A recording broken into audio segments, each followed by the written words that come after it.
Another greed sensing it may happen by the other player to kill the Glissa. Then Viridian Corruptor will be around. Attempt to kill the more swords. Now Ryan also has a cheaper green sensitive target that kills artifacts besides Acidic Slime in his sideboard. He does have a Viridian Corruptor. Yeah. It's another advantage that to could Ryan. actually be very relevant. Both Now, players there's 3 naturalized in Ryan's sideboard, 2 in Brian's. We gotta go with the last names. Balderas has 3 naturalized, and Kuhn has 2. Yeah, I mean, there's plenty of artifact. It would be like the one with the hat, but they're both wearing hats. Yeah, the one with the beard. The one that looks like Huntmaster of the Fells, but then they both kind of look like Huntmaster of the Fells. So it's like... Wow. These guys, they called each other early, this morning, and were like, all right, let's both play mono green. Let's both have the same name. Yeah, they decided that this morning. Yes. Is that a polar bear? It could be a polar bear or like a wolf. It could be a wolf. Tough to tell. Can we get Ryan to stand up? I'm just kidding. I'd like to know what's on Ryan's shirt. Ooh. Oh, it's an eagle. Okay, nice. I was wondering if it was an eagle. And look, in the background there, in the stars, I think there's an eagle spirit looming. Wow. On that shirt. That is a nice shirt. The eagle, a very majestic animal. For those of you who do not live in the U.S., the eagle is the greatest bird ever of all time. So. But for those of you who live in the U.S., well, I mean, they already know that. That's just common knowledge. And it's taught to us in school, where we learn real information. Right.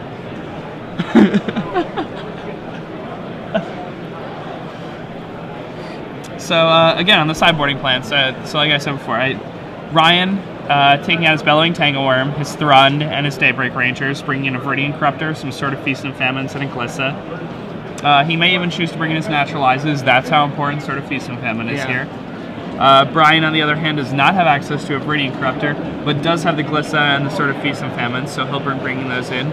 And he may be bringing in Tumble Magnets as an anti-sword card. I feel like Brian Kuhn could pretty much bring in everything but the Ratchet Bombs. Even the Ratchet Bomb's not a terrible idea, but it's too slow, maybe, to deal with the swords, because those swords are sitting there for 3 turns. It's going to be a lot. Yeah, so I mean, he's probably going to end up taking out his Bellowing Tangleworm and his Huntmaster of the Fells, and maybe some Strangleroot Geist, which aren't so great in the mirror. We're off to the races. Brian gets to lead things off with a turn 1 mana producer, the Llanowar Elves coming down there. Elf Druid Warrior, many creature types. Of Birds of Paradise. So it's a little different this time. It's a different start to this game. Pretty similar, but a little different. Alright, so 3 mana Sword of War and Peace for Brian. That's another card that might be able to come out of the deck post-sideboard. Yeah. I might leave a couple of them in. And Ryan matches it with a Phyrexian Metamorph, copying Sword of War and Peace. I don't know if copying Sword of War and Peace is the greatest. I mean, the major issue with copying Sword of War and Peace is, you're taking 2 from the copy, your opponent gets the first crack with the sword, and... now it's not the relevant sword either. Yeah, I mean, so Ryan's going to take an additional 5 from this sword if Brian chooses to equip and attack. So he's going to be taking a total of 8.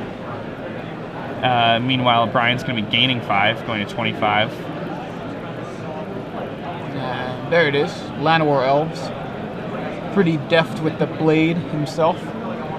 He's holding one in the back, in the artwork. Obviously a swordsman. Brian drops to 12 here. Brian goes up to 25. Missing his 3rd land drop, though. 10? Why 10? 3 plus 5 is 8? Oh, Phyrexian Metamorph dealt him 2. Okay. Ryan attacking with his own sort of creature. This is going to hit Brian for 7, putting him down to 18, and Ryan is going to gain 6, putting himself at 16. That's why he didn't play his land. Yeah. Gain an extra life. He gets another bird post-combat. Yeah, so Now, I don't know if Next anybody's turn. ever played this sort of War and Peace game where you're both just casting. Yeah, it's like, Like- the pendulum kind of back and forth. Like I gain a bunch, you lose a bunch. You gain a bunch, I lose a bunch. It's kind of funny how the life totals are going to be nuts. Going to have to be on your toes over there, changing those life totals.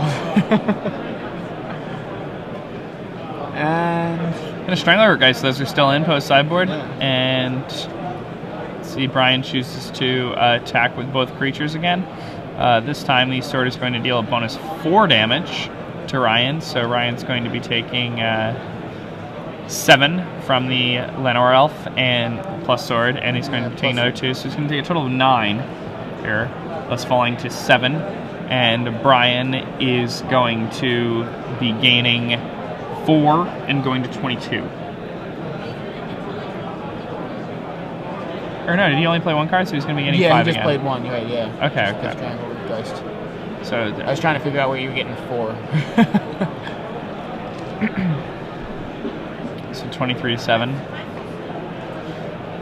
Ah, that draw step. Always forgetting about that draw step. Yeah. Oh, we get to draw a card at the beginning of our turn too.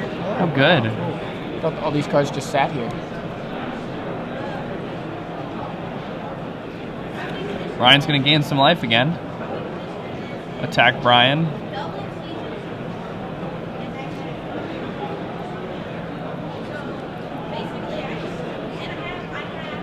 Unless, of course, he has an acidic slime to kill this Sword of War and Peace. Yeah, that'd be pretty clutch right here. But he decides he wants to pad his life total a bit. Yep.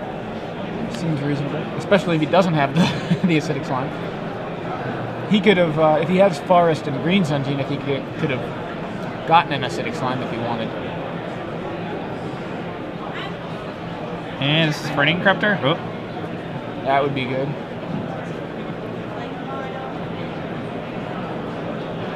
So he put the hand up. Yeah, I don't know I if don't that was a discussion kind of hand or if that was a pass the turn kind of hand. It looks like it was a discussion kind of hand. Yeah, considering stuff is still happening here. It's important to be clear about things like that, though. It is Dungrove Elder. And birds making other birds. And, I mean, it's especially important to be clear about that type of thing when you're at a tournament with international players. Yeah.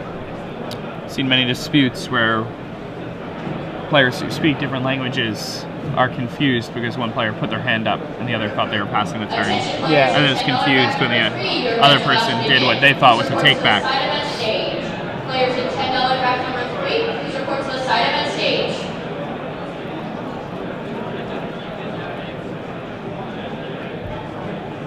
Alright, so Brian now facing quite a bit of pressure. And now if he attacks here, Ryan can simply turn the Strangler Geist into a 3-2 and chump block the Lenore Elf and get another bash in with his Sordid Bird and play out his hand. Interesting, neither player has played any sort of artifact destruction here, even though both seem to have plenty. I'm assuming that means they haven't drawn it yet, because sword seems like a reasonable target, unless they're just really like saving it for Sword of Feast and Famine. Which may be happening. Right. I mean, that the card, essentially, like, if that card sticks in play, you're winning. Yeah. And it's very not well going to be be the case particularly here. close. Okay. It's even cold inside here in Cincinnati. Yeah, when I first came in, I'm like, oh, good, they have the heat on. It's, you know, it's freezing outside and it's really hot in here, but seems to have changed. I think it's that door right there that opened up a little while ago by itself. It's haunted, I think. Yeah. The Strangler like guy's coming out. All right. So Strangleroot Geist and the Llanowar Elves join forces in the red zone. And I think Ryan here is probably going to chump with the bird and block the Strangler guys with the Dungrove Elder.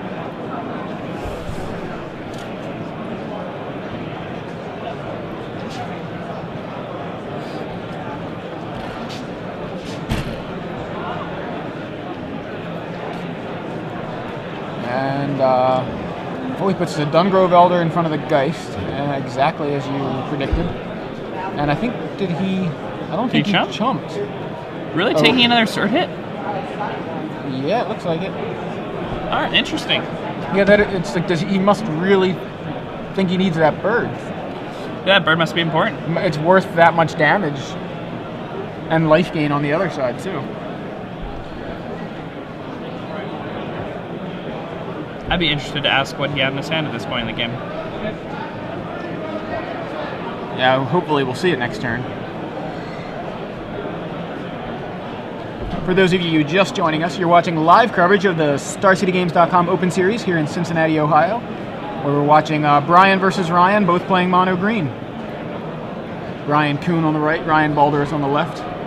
Mono green mirror match. We saw this deck do very well last week, putting, 3 copies in the top 16? Yeah, 1 player, Todd Anderson actually, making top 8 with the deck. 3 players into the top 16. There were only 5 people playing the deck that made top 16. That's really impressive. One of the players who actually came in 16th place, Max, came up to Brown, the booth I think was afterward. his name. Yeah, came up to the booth afterward and told us that, had he not misplayed, he would have top 8 of the tournament. And he was very upset with himself that, of course, the time he misplaced to miss top 8 was the time he was playing mono green. So, in the meantime, Brian Kuhn has added his own Dungrove Elder to the board. Pass back to Ryan, and it looks like Ryan swings in with his birds and Sword of War and Peace. Both players battling with Sword of War and Peace right now, although Ryan's is Phyrexian Metamorph version of it. So now we're trying to find out what exactly was so important that Ryan keep his Birds of Paradise around and not chump block. And I'm still not clear on why that was, because there's an untapped bird right there. Viridian Corruptor, probably being searched up right now. Yep. Going to target Sword of War and Peace. Yeah, so that'll help Ryan quite a bit, although now he is facing down an opposing Dungrove Elder that was not there before. But, yeah, I mean, what is he doing with that bird that he could have chumped with? Any ideas? Maybe he just wanted to save it for when it was more useful. Yeah, I mean, in reality, I guess the only thing I'd really be worried about is that by doing that, he puts himself in range to just be fatality by a sort of feast and famine. If his opponent just has, at any point enough forest to play. Like, he gives his opponent the opportunity to have enough forest in play at some point in the game where he could just equip a Dungrove Elder and just kill him. I mean, he can do it right now. He's got access to 5 mana. But it's still, I don't think it would be enough damage right now. Okay. Yeah, I don't know. The Dungrove Elder would only be a 6/6.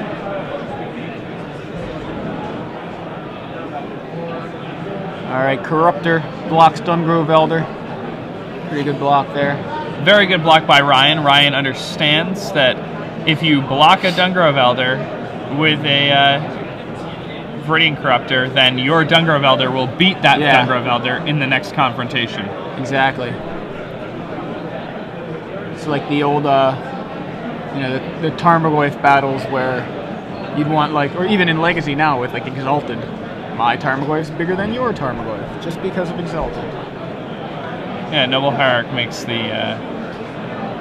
someone you win an Exalted War. Yeah, so Acidic Slime comes out and takes out Balderas' sword copy.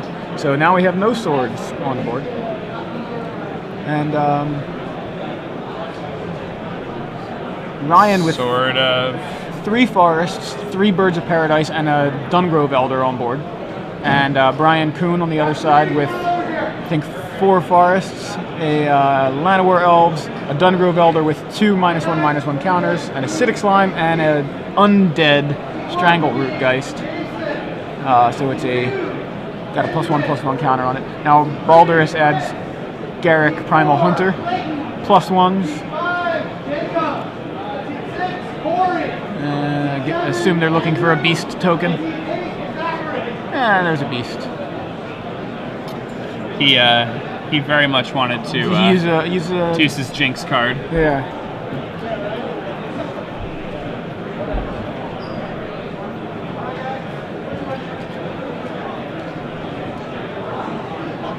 A beast is somewhat iconic magic creature type. Nice that they still choose to include that on cards instead of making them more specific. Yeah, I love that. Yeah, it makes a lot of like fun for like casual players who want to still use cards like contested clips. Yeah, I love the support of the old kind of creature types, especially token versions like the soldiers and the elves and the beasts, things like that. I think there really shouldn't be like ridiculous numbers of creatures, creature types that have like tokens for them. Like, yeah, like if something's a pig, it should just be a beast. Right. It also gives us more options between like what tokens. So if you like the artwork on a certain one, like for instance zombies, there's tons of different zombie tokens. I like the ones from the core set, like the M12 ones, and other people like the ones from Innistrad, but they're all 2/2 zombies. So we have another Strangleroot Geist for Kuhn, and now a Green Sun Zenith. Things really look good for Kuhn here. He's really putting a lot of pressure on the board. Although Balderas is not out of it yet, especially with a Planeswalker to help.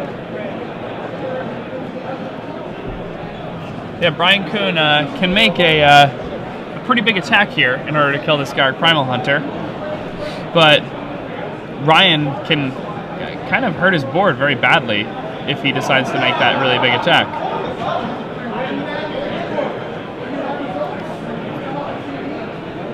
Furry Lobster on Twitter points out that Todd Anderson's Pro Tour deck only has 2 Strangleroot Geist.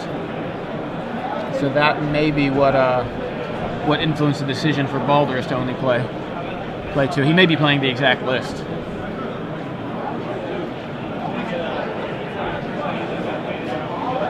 Garruk Primal Hunter showing himself to be very strong here.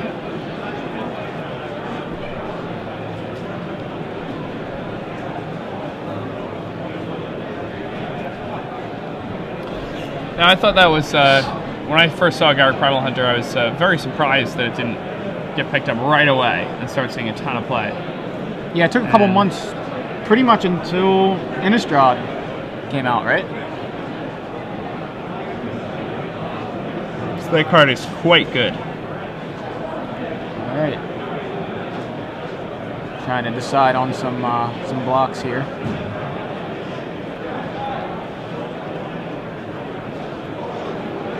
Ryan decides to get in there with everything, sending it all into the red zone.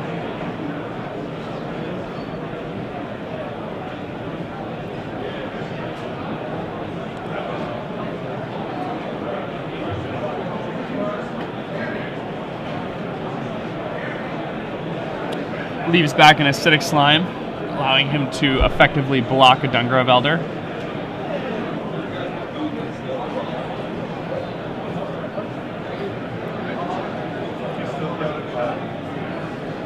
Ryan going to fall to 1 here if he makes the obvious blocks. But if he wants to, he could also eat the Llanowar Elf with his beast and chump with his bird, and then fall to 2. And that actually puts him in a much better board state. Yeah, it leaves him with a lot more. So I think the correct play is Beast block Llanowar Elf, Dungrove Elder block Dungrove Elder, Bird block 3/2 Stranglegeist. Take 4, go to 3. Yeah, I like that. That seems good. You're left with Dungrove Elder, Beast, and your opponent still has the triple Strangleroot Slime Elves, but next turn you get to make a Beast and cast whatever in your hand. Now, do we know he's not attacking Garruk? Chooses to block Strangleroot Geist. Now the big problem with it continually blocking these Strangleroot Geist, even though he's blocking and his guys aren't dying, is by now he's just got a bigger Strangleroot Geist. Like this is undying, like at its finest, right? He starts to take the game over. And again, I think Ryan might be a little afraid of chump blocking here. Because currently, if this game goes on for much longer, Ryan's going to be in an excellent position to win the game with Garruk in play. But Can he But- make it go much longer? That's the Yeah, problem. if you're just jumping these Strangler guys, then or blocking and trading with Strangler guys, it's going to be really hard. Another Dungrove Elder for Ryan.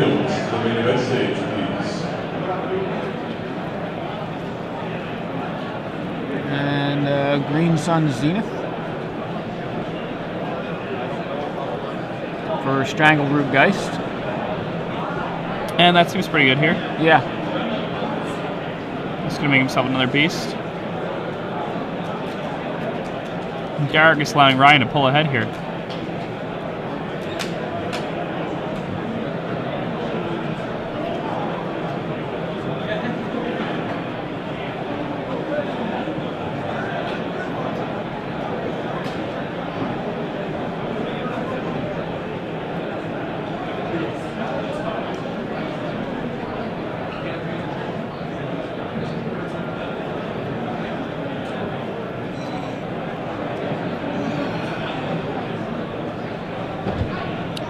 We're watching the power of Garrick Primal Hunter. Players.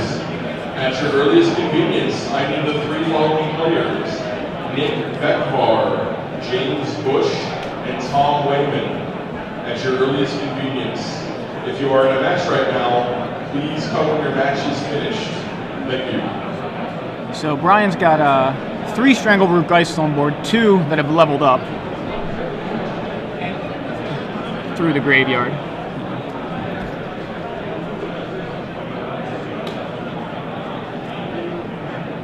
One Acidic Slime and a Llanowar Elves also on board. Did he lose? He lost his Dungrove Elder, right? It's not like off camera. It was the shrunken Dungrove Elder. Yeah, I believe it Lost it in the got last eaten attack. by another Right. Dungrove Elder.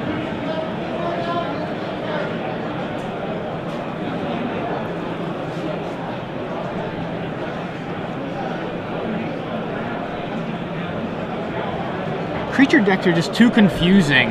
Yeah, these board states get like pretty complex. Yeah. I've had many friends over the years who have really enjoyed formats like Vintage and Legacy, where they have these really complex single turns, but who just consider themselves to be pretty bad at Limited because they just don't like doing combat math and hate like figuring it all out and doing this over and over every single turn.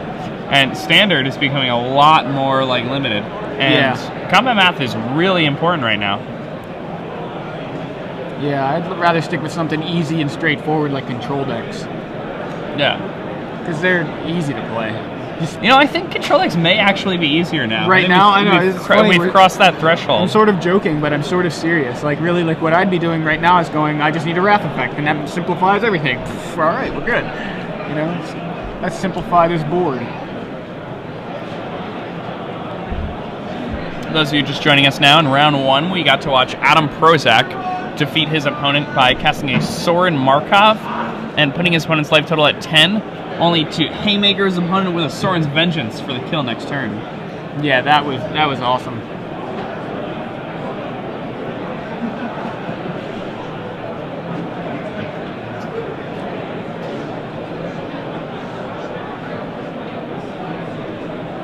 Sorry for all the camera shaking there. It's actually players bumping into the camera that is causing that. Players outside of the 2 playing on camera. Garrett continuing to make a big impact here. Just flooding the board with these 3/3s. So important in this green mirror. Oh, Bellowing Tangleworm still in his deck? Why is that there? I mean, just as a fatty, that's it? That is really strange. I'd love to understand that logic. Did he really just not have something else better to bring in? No, he did. I know, that's what I'm saying. Like, he was like, yeah, Bellowing Tangleworm. Bah, Bellowing Tangleworm.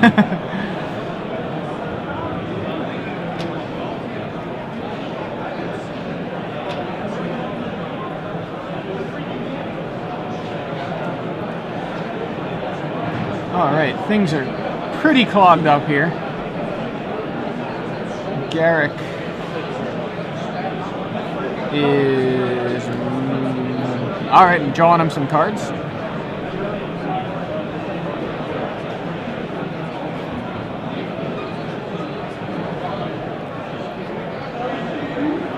I like that play a lot. Yeah, definitely. And now that he's this finally point, running yeah. out of gas, he can just refill. Right. He really, upset the balance that we have on board right now, which is exactly what he wants to do. And this game is really dangerous, though, because at any point Brian could just draw Sword of Feast and Famine and end it. Ryan has access to Sword of Feast and Famine as well. Yeah, it doesn't kill him and It doesn't kill Brian him in as one quickly, turn. Yeah, but he does have quite a lot of guys too. So who knows? Maybe somebody has a natural eyes in hand to deal with it. yeah, at this point, that's the other thing is we're sitting here, in a sense playing draw go. Although they are playing some guys. Garrick's, drawing him some cards, but especially Ryan just drew a ton of cards. So maybe there's a naturalize or some sort of artifact removal there. Ryan, that last turn, even after drawing all those cards and Garrick the turn before, just passed the turn without a play. He either drew a lot of lands, which will be fine with his Dungrove Elder, or he's got some naturalizes in his hand. Alright, so he decides to play a Llanowar Elf, double Llanowar Elf. So he had one of them in his hand last turn. Is he going to Genesis Wave here? That'd be exciting. That would be. Unfortunately, they're not in the deck.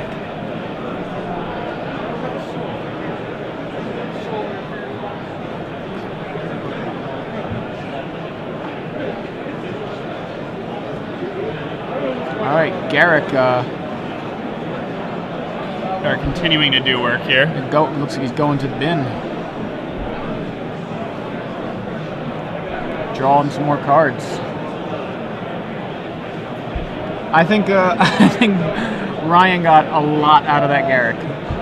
Drew, what, 5 beasts, 10 cards or something off of it? That Garrick was worth the mana investment several times over, I think. And Brian kind of just let him stick it around. All right. There's one that matters. Yeah. So now it all comes down to... So does Brian draw a sword on his next turn, or does he lose? Well, what do we... Balderas has 2 Dungrove Elders, a Strangleroot Geist, a Bellowing Tangleworm, 2 Llanowar Elves, and 5 Beasts.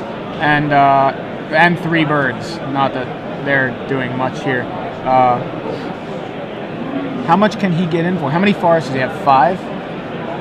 So... minus...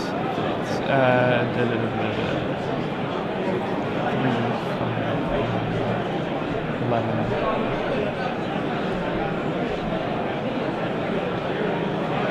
I'm counting. Yeah. He's definitely as lethal. He gets in for 19. He gets in for 21. Even if Brian maximizes the amount of damage he's blocking, he gets in for 21 now. How many forests? Okay, he's got more than 5 forests. He has 6. Okay. Did he just play one? I thought I just counted 5 a minute ago. I must have just played one. Oh, another Green Sun Zenith. Or is he shuffling it back? No, he's playing Brian another just one. F6 him? But then again, Brian has a naturalize. That would be... That throws the math off. Yeah, it definitely does.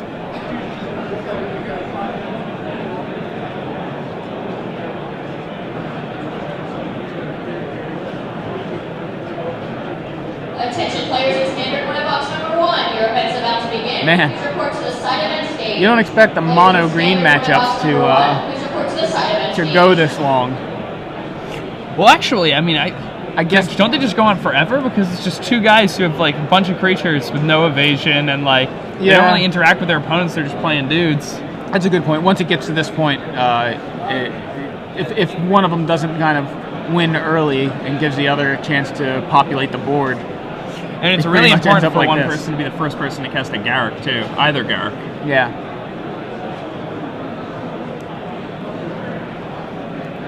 Because if you cast it first, even if your opponent has one, you're getting at least a card out of it.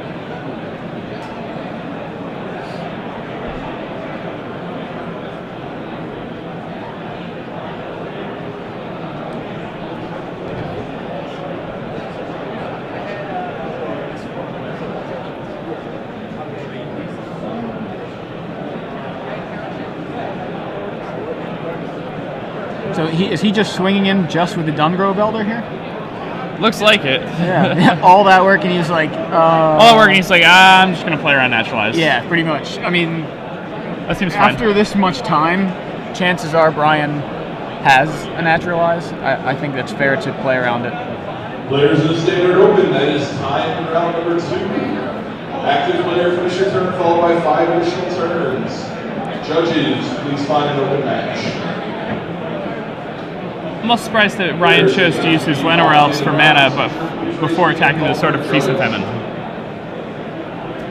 Or he had tapped out, right? No, he did. Okay, yeah, never mind. He tapped I'm out sorry. and then attacked. Yeah, he untapped there. He already got in. What are the life totals? And there's Garrick Relentless. Takes out the acidic slime and flips. And now's the moment of truth. Will Brian be able to draw a Sword of Feast and Famine this turn?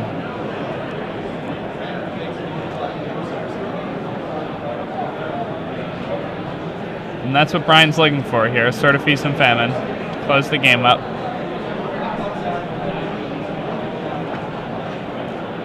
We're trying to get life totals, but having a couple issues here. But I mean, I think just that Dungrove Elder was the only thing that attacked, the only thing that got in. So it should be, and that's it. Brian should be at 9 here.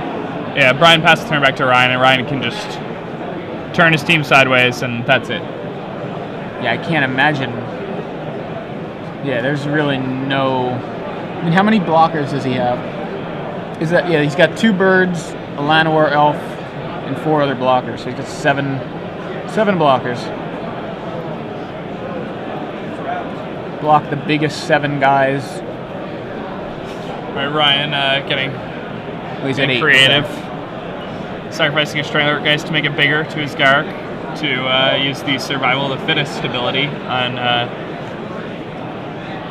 Yeah, that's pretty nice interaction there too. The Undying with Garrick. Now he can search his library, gets a Metamorph. That is going copying to be copying the sword. And Balderas played this game really well. Yeah, he did.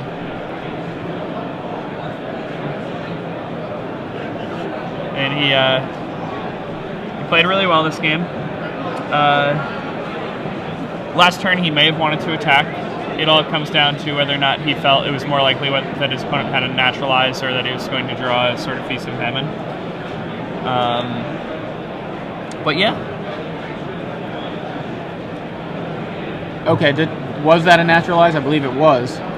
Did Brian respond to the metamorph by naturalizing the sword? Graveyards are off camera, so we can't quite see, but I suspect that's what happened. So that the metamorph. I would certainly expect that. Metamorph should copy Strangler Geist and then just be able to get into the red zone. Yeah. Yeah, because the discard and the mana untapping. Well, no, what's going? We have another Garrick. I mean, Ryan could just turn his creature Garrick. Sideways. Another Garrick takes out something, takes out a blocker. Yeah.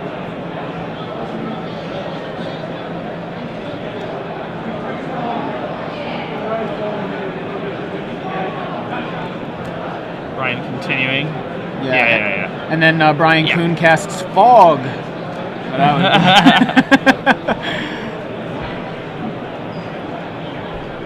Ryan eventually said, all right, enough.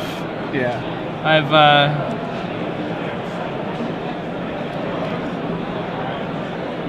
I've gotten to do enough on camera this game.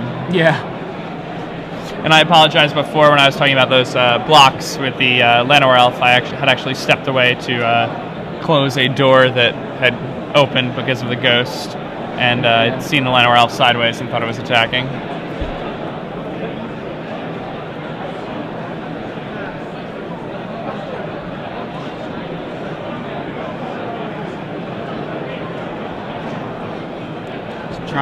Trying to do the math to come out of this game, or just come out of this attack. Yeah, alive. I mean this is over. I don't know that he can. Yeah, that's really. I didn't see many ways for him to do it, but that was a good match. That was nice. It was fun magic. watching Yeah, I mono mean, green it's bash against each other. Mono green decks You know. bashing into one another. I don't necessarily want to